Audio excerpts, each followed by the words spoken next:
ఒకటే భార్యకు పురుషుడై ఉండాలి, ఒకటే భార్యకు భర్తగా ఉండాలి. ఇంకా వేరే చిన్న ఇల్లద్దు, ఇంకా మధ్యలో ఇల్లద్దు, రెండో ఇల్లద్దు, మూడో ఇల్లద్దు, కంటి చూపు ద్వారా కూడా ప్రేయసద్దు, హృదయములు ఆలోచించుకుంటా అని కూడా ప్రియురాలొద్దు.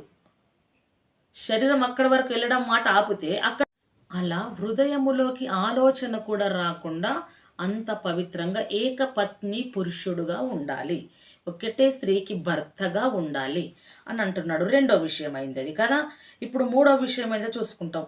మితానుభవముడును అంటున్నాడు. ఎక్కువ అనుభవము కలిగిన వ్యక్తి ఉండాలి. ఎక్కడ? క్రీస్తులో.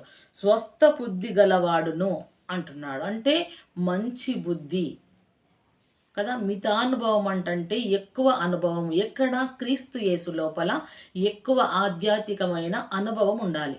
ఆధ్యాత్మికమైన నడక నడిస్తే ఆధ్యాత్మికమైన అనుభవములోకి